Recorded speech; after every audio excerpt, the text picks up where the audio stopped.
What's up everybody, it's Leo Blue. Welcome back to the channel. Hope you're all enjoying it. Today is not going to be a long video, but it is going to be a good video because I think it's really relevant and it's been popping up a lot for me.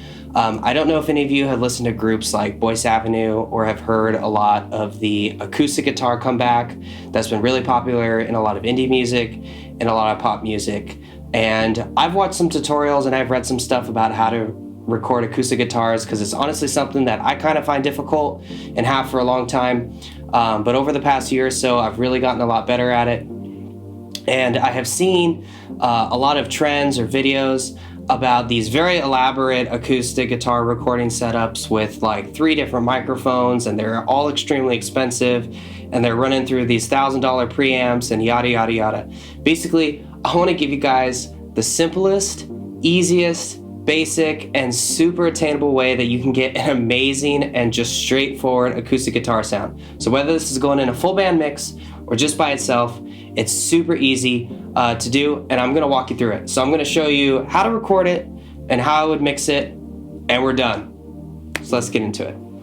All right, so my setup today is pretty simple. I have one mic that I'm gonna be using. I'm gonna be miking around the 12th fret. This is an AKG C414. I know this is kind of an expensive mic. I bought this years ago for like 600 bucks.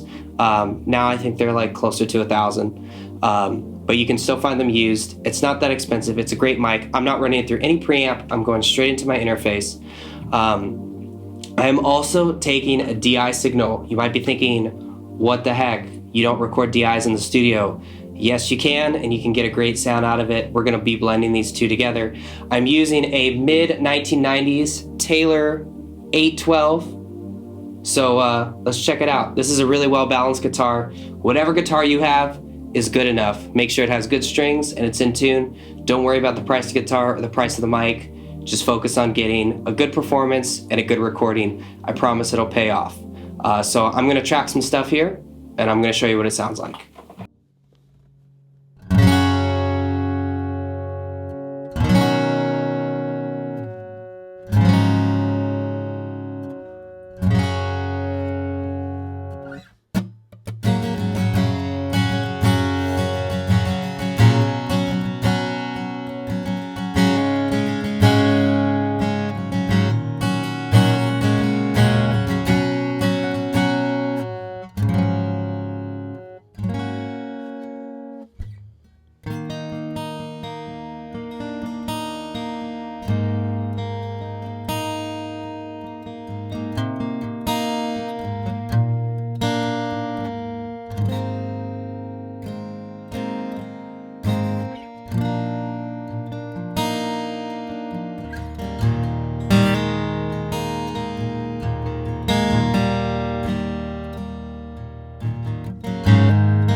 All right, piece of cake. That was a pretty simple sample. I wanted to show you some differences between kind of finger picking and strumming and kind of picking individual notes.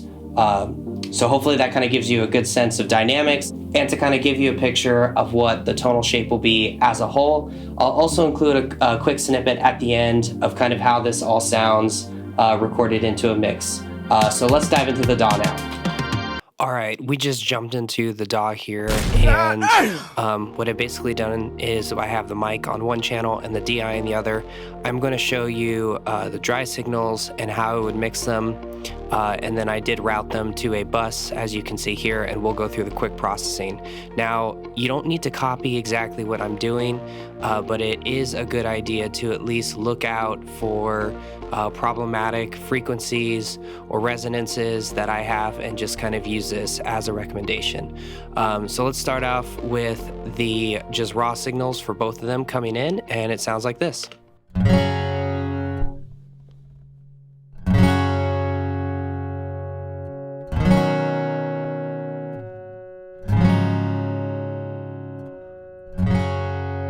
Cool, sounds pretty good. So if we solo the mic, we get something like this.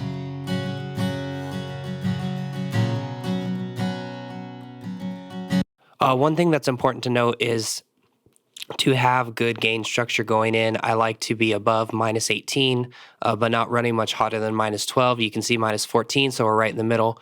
What I did on this one is just rolling off some lows, about 120, dip around 700, a couple small dips around 17, and about 3400, and then this dynamic band around 9K. And on the DI, let's take a listen to that.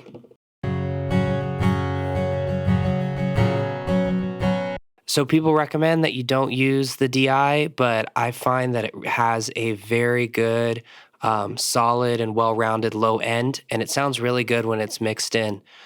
So here's the EQ that I decided to go for that. Again, I'm just rolling off some lows here. I could probably go a little bit more. Big dip around 350, some dips around 2,000 and 900, and then again a dynamic band here. So here's the DI with the EQ on it.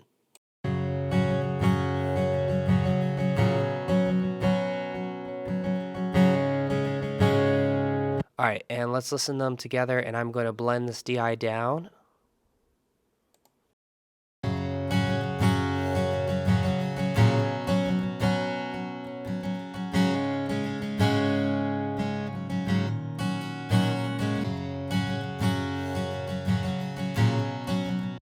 That sounds pretty good to me. When I'm EQing these individual channels, I want to be doing as little as possible. That way I can group them to a bus and then process both of them together and add the effects. And I recommend that this is what you do, whether you're doing it as like a solo acoustic performance or you're doing it in a full mix. So we're going to move over here to the bus, and I'm going to play the same section and show you the processing.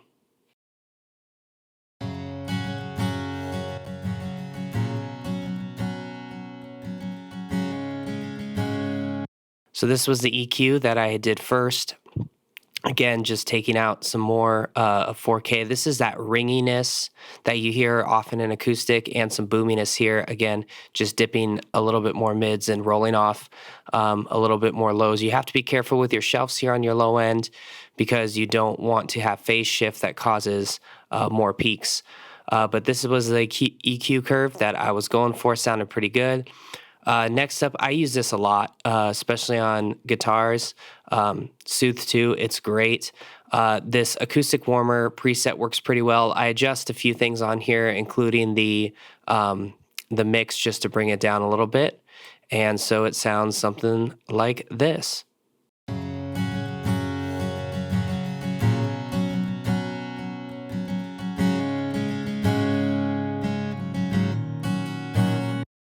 I noticed that it really shines on the finger picking sections.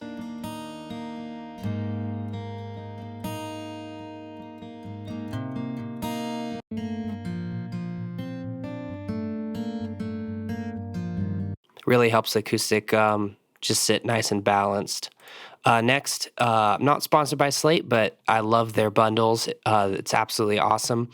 I do like to do a lot of things from scratch, but I kind of just use a general preset to kind of get things going. Again, it's not about the name, but I try lots of different things. Sometimes overhead works, sometimes hi-hat work. Try whatever you want, see what works. I just started with the acoustic and started messing with it. Again, just giving it a little bit of volume, a little bit of EQ, rolling off a little bit of the mids again, and the upper mids, and some gentle compression, and it sounds like this.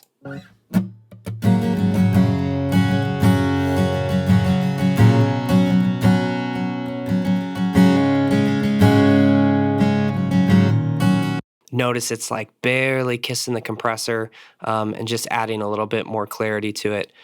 Last, you gotta be careful with this, but it sounded really good to me. I wanted just a little bit of harmonics to it, so I grabbed this vintage exciter. They have some mastering presets that are pretty transparent, and I really like how this one sounds. It kind of just gave it a little bit of push. But honestly, after these 3 plugins, you don't need to be doing too much. It's a pretty balanced sound, and I'm pretty happy with how that, is working already. But listen to this.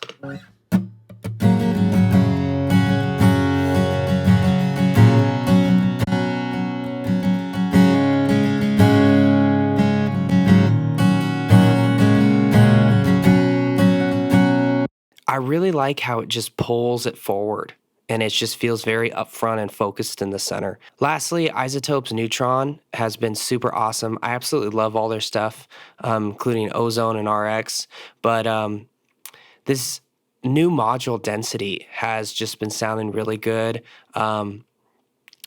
Check this out.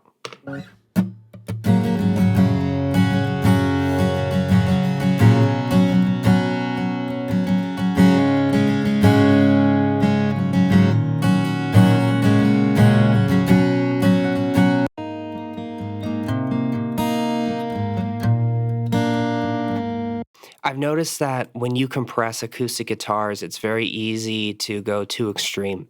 And I love this module because it's just applying a little bit of upward compression, especially on the tails, just to kind of level out the sound without making it sound squashed. Now, you notice that both these were mono sources and they're coming right up the middle. One thing that's really going to help take your acoustics to the next level is just the stereo width, and they have this width thing down here, and I want you to listen to, as I slide this intensity up here and expand the image, it literally comes to life. This is insane.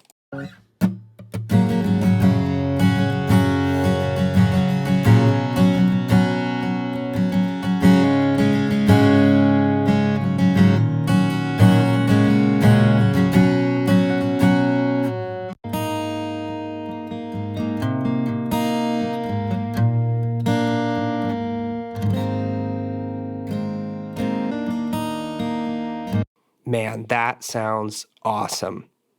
I mean, sounds like I'm right in the room with the acoustic, and the tone on it sounds really good. Okay, so as a bit of a bonus, just wanted to show you a couple recommendations for effects. The most common ones that I'm using is like a room or an ambience, simple kind of medium to darker plate, and delay if you need it. You don't often need to do it, but sometimes it works. And here's what the plate sounds like.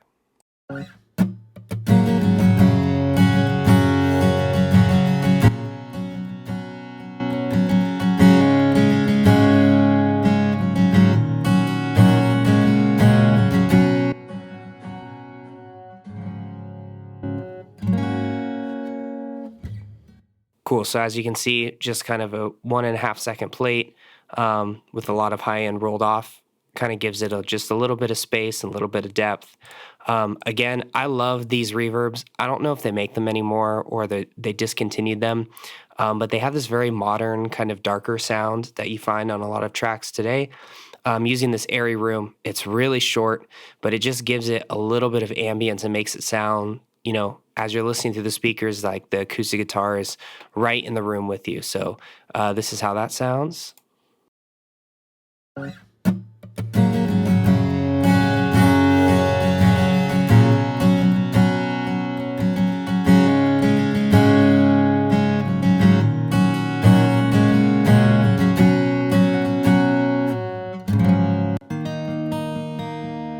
And there you go. That's pretty much all you need to do for effects. If you want to do delay, what I have here is just a simple, eighth ping-ponging effect with the low and highs rolled off. And if you want to include delay, I recommend, maybe trying something like this.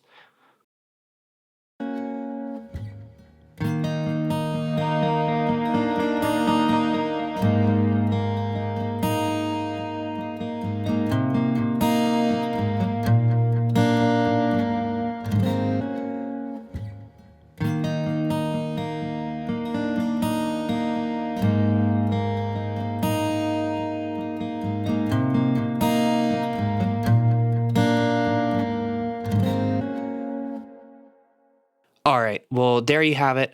I hope that these tips are helpful to you and they can help improve your production. So whether you're looking at a full mix with a bunch of instruments or just solo, these are some kind of great tips to help getting a good acoustic guitar tone. Just want to say that this was something that I had struggled with for a long time, so I'm really happy to be able to share it with you guys.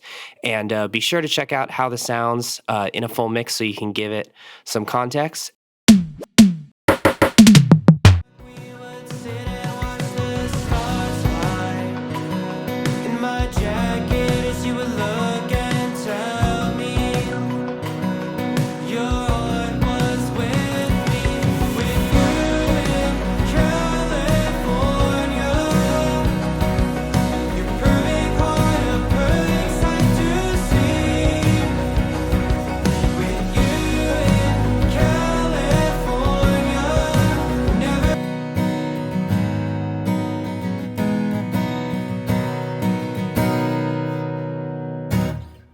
Please like and subscribe if you want to see some more videos like this. I really enjoy doing this kind of stuff for you guys, and I will see you in the next one. Take care.